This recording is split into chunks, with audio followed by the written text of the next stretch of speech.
Hola, bienvenidos a Conclusión TV. Esta vez vamos a tener una entrevista en una ocasión, digamos, calendaria. Por este 14 de febrero es un nuevo día de San Valentín y vamos a dialogar con la psicóloga Karina Abella, no sé cómo está bien pronunciado, para hablar de este tema, el día de San Valentín, digamos, no sé si hablar del amor o el enamoramiento, porque tengo entendido que es el día de los enamorados.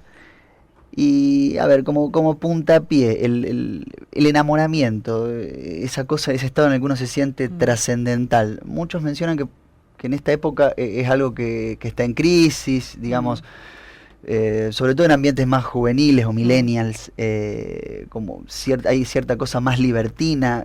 ¿Usted cree que esto es algo que se traduce en la realidad o es una cosa más bien como siempre que los jóvenes sienten algo que lo que es contemporáneo a ellos abarca todo, pero después en realidad es algo que ya existía o es pasajero? Yo creo que desde el momento en que todos, sobre todo las generaciones jóvenes, están poniendo entre ellos y el mundo una pantalla, estamos modificando todo nuestro modo de vincularnos con el mundo. Ajá. Y en esta modificación total e inédita, porque en realidad es una experiencia nueva, se modifican todos los procesos no solo los procesos internos, sino los procesos de ir para el otro, entre esos también el enamoramiento. Con lo de pantalla se refiere, digamos, a la proliferación de celulares, computadoras. Ya no hay... Está la realidad mediada por una pantalla. Exactamente, ya no hay momentos majestuosos donde quedamos inertes ante lo que sea. Inmediatamente buscamos un celular. Claro. Y desde el momento en que buscamos congelar la imagen ya nos fuimos a la cabeza. No importa cuán magnífico, cuán inusitado, no importa cuán abarcador sea el fenómeno que nos toque ser testigos, nuestro primer impulso es ir a una pantalla. Y en esto de ir a una pantalla ya nos fuimos del cuerpo. Claro. Aunque seamos conscientes que ese instante no lo vamos a vivir más. Entonces, si colapsaron y quedaron en el camino hasta los instantes únicos, porque ir a una pantalla es ir a la cabeza primero, retirarnos del cuerpo, imaginemos todos los otros procesos. Entonces, también tiene que ver más, o tiene mucho que ver con la tecnología, digamos, y cómo nos modifica a nosotros, y eso llega hasta incluso algo tan trascendente para una persona como es por ahí enamorarse o el amor, digamos. Y si partimos que el enamoramiento, quizás vos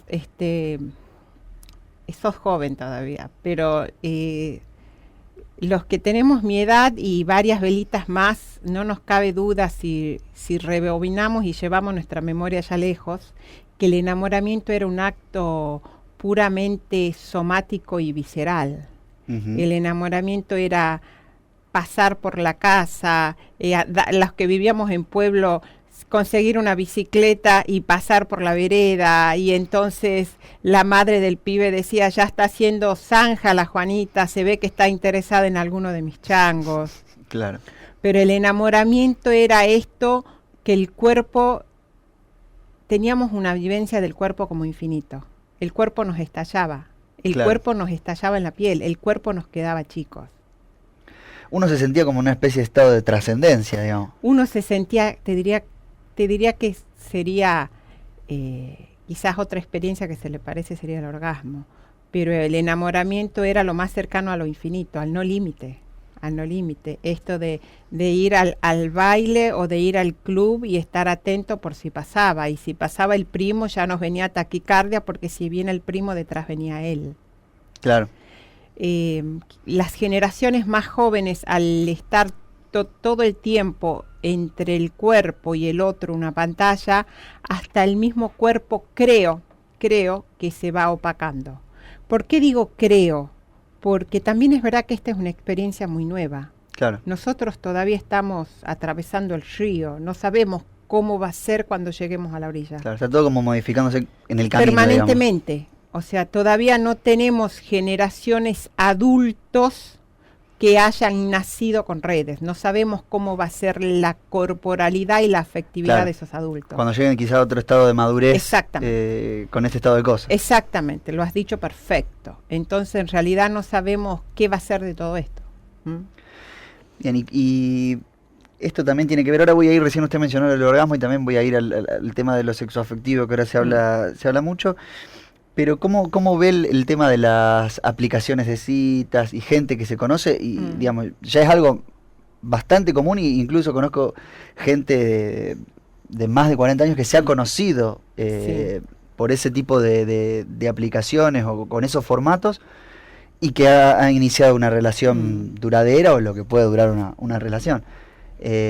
¿Cómo lo ve usted, digamos, ese tipo de surgimiento? ¿Es una forma más de surgimiento del amor y de conocerse, justamente mediado por la tecnología? Hoy ya es una práctica social que ya acontece. O sea, yo sí me vengo cuestionando mucho en función de lo que trae la gente al consultorio, y por eso rescato que todavía todo es muy inminente. A mí sí me va quedando la duda cómo vamos a mantener o a reconstruir lo privado y lo íntimo. Ese es un gran tema, el tema de la privacidad. Esto es un gran tema. Porque lo privado y lo íntimo necesita de la permanencia o de la constancia de un otro. Y si con este nuevo modo operandi, predominantemente por redes, el otro es fácilmente intercambiable o cambiante o casi desconocido todo el tiempo, sí comienzo a cuestionarme qué será de lo privado y de lo íntimo.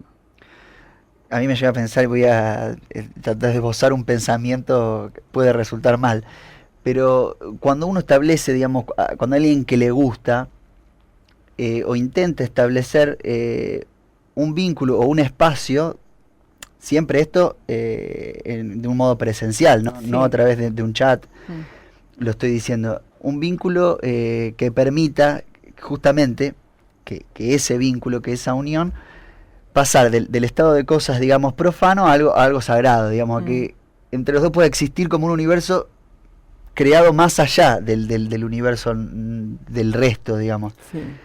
Y quizá eso es un poco lo que se pierde con el tema de la intimidad, o esto que usted decía, que se pueda reemplazar, digamos, como si da lo mismo si es uno u otro, el tema es tener el acompañamiento ahora. Sí. No sé si se refería un poco a eso. Sí, me refería exactamente a eso. La construcción de lo privado y lo íntimo necesita de la permanencia de un otro. Porque lo más paradójico es que lo privado y lo íntimo necesita de lo previsible. Yo ya sé cómo el otro va a comportarse, sí. Y para que yo sepa necesitamos una interacción a lo largo del tiempo. Entonces estamos asistiendo predominantemente a un modo de interacción y de encuentro con el otro donde le estamos sacando la variable de la permanencia en el tiempo. Volvemos a lo mismo. ¿Qué va a implicar para la especie humana? Todavía es desconocido. Si sabemos que en nuestro organismo se fueron gestando a lo largo de muchos años muchas estructuras neurológicas de percepción, fisiológicas y con ellas hormonales y químicas para poder reconocer qué otra o qué otro me gusta, qué otra o qué otro me seduce, poder reconocer una voz, poder olfatear un olor, poder tocar una piel y saber qué piel es y qué me retrotrae esa piel. Tenemos muchos dispositivos en el cuerpo para el reconocimiento de un otro en lo permanente. ¿Qué irá a ser de todo eso? Claro, es como que lo virtual va ganando terreno. Predominantemente parecería. Futurismo no vamos a hacer. No, hay que ver cómo evoluciona, no se sabe, claramente. Claro. Bien, y a ver, otro tema que es, digamos, también de la hora, con todo lo que es la ampliación de derechos, digamos, el reconocimiento de más diversidades sexuales, cierta... Por lo menos desde un lugar epidérmico, no sé si es real esto, si es de fondo así, cierta asunción de otro tipo de libertades en lo sexual o también a la hora de hablar. ¿Cómo cree que repercute eso también en las personas, en las relaciones? No sé si en las relaciones amorosas, sí, amorosas, lo sexoafectivo, ahora se usa esa palabra, sexoafectivo. ¿Cómo repercute esto? También ahora se habla mucho de relaciones abiertas. Eso, digamos, existió siempre y depende también de un contrato entre las partes, digamos. Sí, esperemos y oremos que siempre sea un contrato y un acuerdo de todas las partes involucradas. Claro. 2, 3, 4, 5. Que siempre sea un acuerdo entre todos. Creo que quizás la clave está en que todos los integrantes del baile, por ponerle una imagen, estén totalmente conectados con su pulso interno. En tanto y en cuanto la decisión que tome o desde qué lugar me construyo y me habito en mi sexualidad, en mi modo de ir al otro, quizás la clave es que esto esté totalmente cimentado y sostenido por mi pulsar interno, porque todos a lo largo de nuestra vida, por distintas situaciones, pasamos por crisis de identidad, por crisis en los afectos.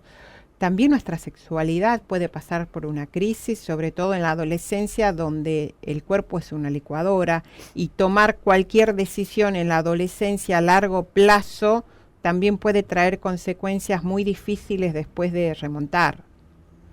Entonces creo que en tanto y en cuanto las decisiones las tomemos en cuanto a nuestra sexualidad, así a largo plazo, la tomemos de adulto y con una contundente conciencia interna, que esto que quiero y que digo realmente lo siento. Esto que hoy estoy diciendo, de lo que hoy estoy seguro, me viene acompañando desde hace mucho tiempo. Claro. Porque solo desde esta presencia interna que se fue ocupando más cuerpo desde más tiempo, vamos a poder salir al mundo contundentemente con la decisión. Bien, ¿y cómo opera también el tema del deseo? Porque también ahora se hace una crítica a la monogamia, Sí. Justamente también derivado de, no sé si las relaciones abiertas, el poliamor, este tipo de cosas que yo creo que, aunque se hablen, son temas a los que se recurre, pero creo que también han existido siempre, como las infidelidades han existido siempre, pero creo que para ir al tema de fondo ahí es el deseo, digamos, cuando se repercute o cuando hay una relación entre el deseo, lo que decía usted recién justamente, y lo que uno obre en base a lo que siente. Digamos, ¿usted también ve que hay un cambio por ahí en las relaciones monogámicas hacia algo más, si se quiere, flexible? ¿O esto en realidad no, es algo que existió siempre y depende del deseo y de que la persona actúe y obre en consecuencia? Mi abuelo siempre decía que no hay nada bajo el sol. Lo que quizá está pasando en estos tiempos posmodernos es que tenemos lupa para poder ver de cerca lo que el sol siempre mostró. Claro. Y quizás hoy hay nuevos permisos y se está naturalizando y legitimando prácticas y modos que antes, en nombre de priorizar o de legitimar solo uno o dos modelos, todo lo demás quedaba condenado al ostracismo. Y hoy son modos y maneras de construir relaciones y de vínculos tan valiosas y tan legítimas como las anteriores. Creo que comienza a haber lugar para todos, en tanto y en cuanto todos hagamos uso dentro de nuestras posibilidades de nuestro mayor grado de humanidad hacia nosotros y hacia el resto. Claro. Pero quizás bajo el sol comienza a haber lugar para todos. Como que se visibiliza, digamos, más. Bueno, también tiene que ver con las pantallas y demás. Pero es decir, digamos, entonces, ¿usted cree que no es que ahora el amor esté en crisis, sino que, digamos, a ver, o el amor romántico, esto de la cosa histórica de las mariposas en la panza, la carta, esas cosas se modifican, pero porque se modifican los métodos, digamos, y la gente se comunica de otra manera, está atravesado por nueva tecnología? Sí, yo creo que eso se modifica en tanto y en cuanto, y repito, y quizás dentro de unos años, si recuerdo lo que estoy diciendo ahora, me quiera agarrar la cabeza, creo que quizás los cuerpos que están totalmente bordeados por la pantalla desde los comienzos son cuerpos menos efervescentes visceralmente porque tienen una cognición más infinita. Pensemos que muchos de mi generación, el lugar más lejano que conocíamos era el pueblo que seguía después del nuestro, y nuestro mundo terminaba ahí. Hoy un pibe de 5 años, mientras su mamá sirve la comida, puede, apretando un botón, conectarse con un amigo de Japón que está en el parque de Japón. Claro.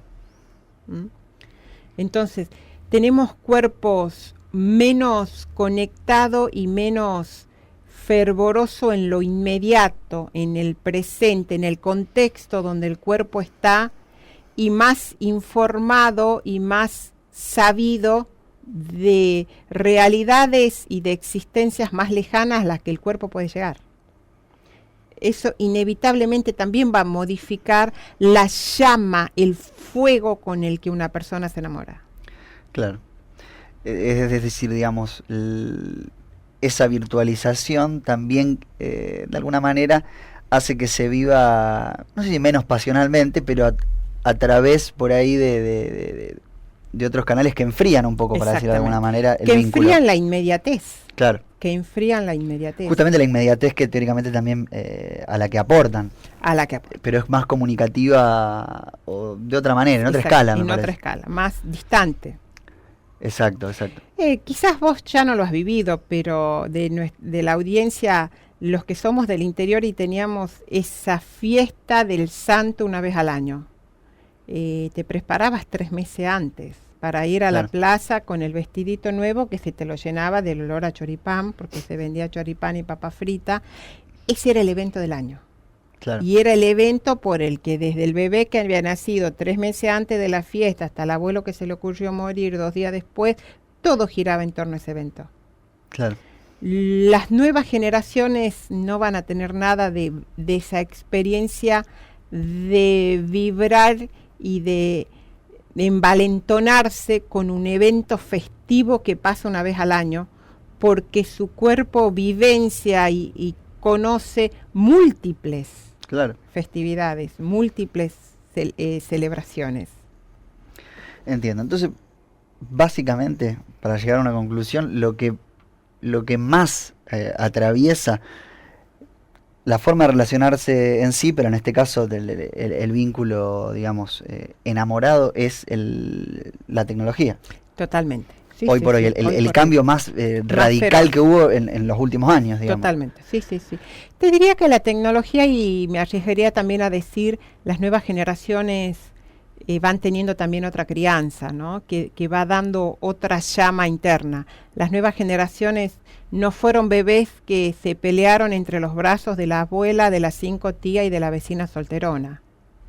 Las nuevas generaciones, con mucha suerte y favor, tuvieron su mamá, su papá, y a una muy corta etapa ya fueron a un jardincito de niños. Entonces fueron generaciones menos abrazadas y menos tocadas por grandes clanes y más miradas visualmente. Entiendo. Eso probablemente también genera otra cosa. En la persona, en la personita. Exactamente. Bueno, para cerrar quiero hacer 2 preguntas. Primero, una relacionada a un concepto, a 2 palabras, sería en realidad un término, que es el término del para siempre, digamos, en una relación, en un vínculo amoroso, no sé, se manifieste verbalmente o no, hay como cierta cosa que sobrevuela de que se supone que es un amor. Ya no sé si eso se vive tan así, pero para toda la vida, o con cierta temporariamente, como que uno tampoco se pone a pensar a ver cuándo voy a terminar este vínculo. Eso habrá pasado siempre. Esas son proyecciones siempre que uno hace en base al amor y en cómo está, o realmente la persona cree en ese para siempre. Y eso le tendremos que preguntar quizás a las generaciones mayores que realmente construían estos vínculos y estas alianzas a largo plazo, también con un sistema de creencia que acompañaba eso. Claro. También para sostener eso en un punto y en forma sutil y en forma no explícita quedaba circulando que esa pareja iba a seguir juntos independientemente se amen mucho, poco o nada. Claro. A pesar, contra todo, digamos. Contra viento y marea. Con la enfermedad, en la salud, etc. Con la enfermedad, con la salud, también muchas veces en una relación en desigualdad de condiciones, el infiel podía ser el hombre, la mujer no. Claro. Entonces, hoy con tantas nuevas aperturas de conciencia, relaciones más iguales y demás, creo que que hoy no podemos asegurar el siempre para nada, me parece. Más vale ni nombrarlo. Quizás para siempre intentaré hacer lo mejor posible. Claro. Pero... Otra que se me ocurre en base a esto, que quizá también tiene que ver con relaciones de otra época. Aunque a mí siempre me hace ruido decir de otra época, porque creo que las cosas como que siempre se vuelve por ahí a los mismos puntos. El tema del fin de la pasión, que dicen, no, la pasión dura 3 meses, en una relación dura 6 meses, dura 2 años. A mí la duda que me surge es si no siempre termina siendo un problema de uno, que uno pierde la pasión vital, no solo en la pareja, que cada tanto creo que una persona necesita reinventarse en el trabajo, en la vida, en lo que sea, y eso, al estar en una relación, se termina también traspolando y uno dice, no, ya no siento deseo o lo que fuere. No sé cómo lo ve eso. Creo que acá no estamos olvidando también de un elemento vital, y es el contexto. Claro. Si vos revisás honestamente cuántas horas de tu día te lleva la burocracia de tu cotidianidad por ser un adulto que vive en la urbe, y si le preguntamos a tus padres que tienen 20, 30 años más que vos, llegamos a la conclusión que cada vez nos quita más tiempo y más existencia la burocracia de la urbe. Y esto inevitablemente también nos quita energía y disponibilidad para todo lo que nos lleve la horizontal.